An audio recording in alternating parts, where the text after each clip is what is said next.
So you said that you reconnected on Facebook. Mm-hmm. Who found who? I would say she never lost track of me.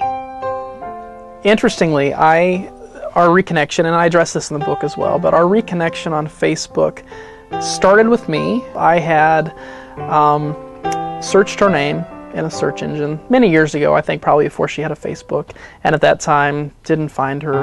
And then every once in a while I would just kind of check back and type her name into Facebook. And I had no idea what her married name even was.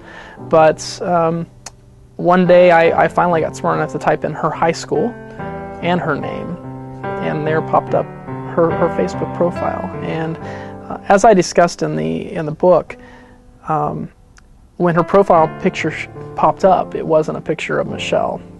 It was a picture of two beautiful children. And I think it was seeing that and realizing that she had moved on to be a mother and a wife and an amazing person that she is. I think really it was a powerful moment for me to see that. And I didn't request to be her friend on Facebook at that time. I kind of let it go. I did. I thought, you know what, she's moved on. She probably doesn't even remember me, probably doesn't even remember us, and I kind of just let it go. And then I would still check on occasionally and see that picture updated with new pictures of the kids, and it was always pictures of her kids on there. And then one day I became inspired to actually send that friend request, and I put it in her hands. I felt like, you know what, all I can do is send the request and leave it to her. And within hours, there was an acceptance of that friend request. And then as I was sitting there and started to look through her photos, a chat window popped up, and there was Mychele. And that's how we reunited.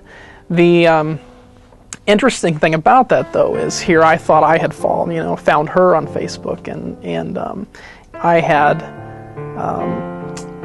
kind of been the one to pursue her. But the more we chatted, the more I realized that she had followed me with my website and my shows, and she had always been following my website and what I was doing online. And she had never let that go. And even though she had moved on, and she had found a husband and a wonderful family that she had, she still held on to the memories that we shared. And I think that was a big thing for me, because I always thought, I really had myself convinced after many years, past Mychele and I, that it was just me, that I was the only one hanging on to these memories, and I was the only one hanging on to this kind of love. And to realize it was reciprocal, that she was feeling it too, was a very powerful moment.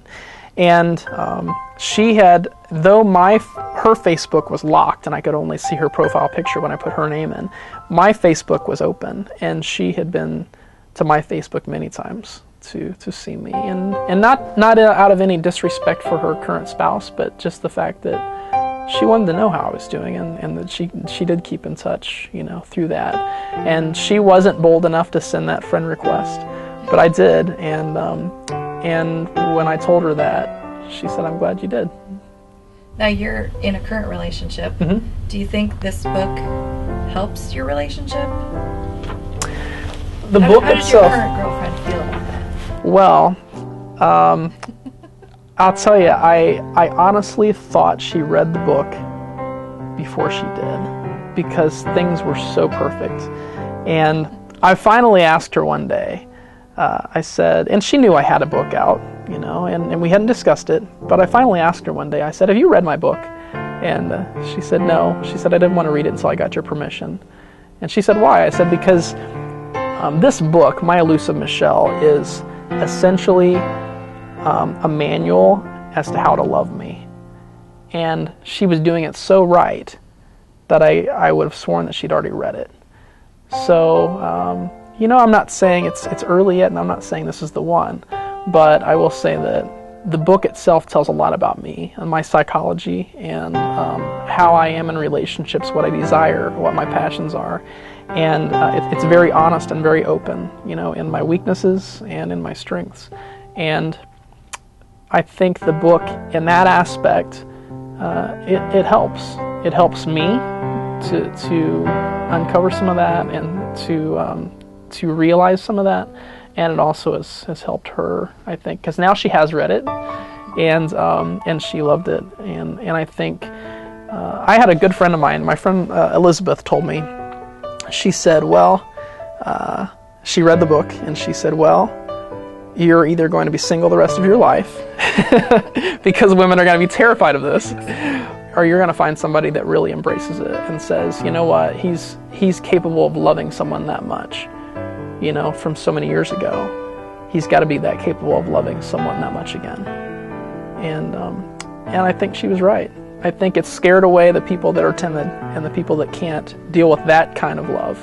And it's brought me closer to the people who really believe in that kind of passion. Based on everything I'm hearing, I'm not sure you've truly let go. Do you think you honestly have let go?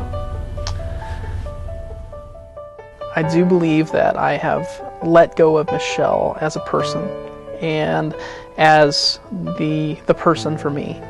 I have not let go of that feeling of love. And I've not let go of that demand that I have, that if I'm going to love someone, I'm going to love them like that.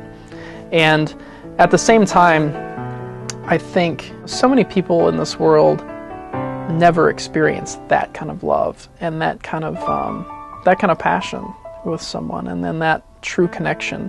And letting go of Mychele as a person is different than not letting go of that expectation of a future relationship. And that's what I'm not willing to let go of. I'm not willing to just jump into relationships just to be with someone if it's not that kind of passion and if it's not that kind of love.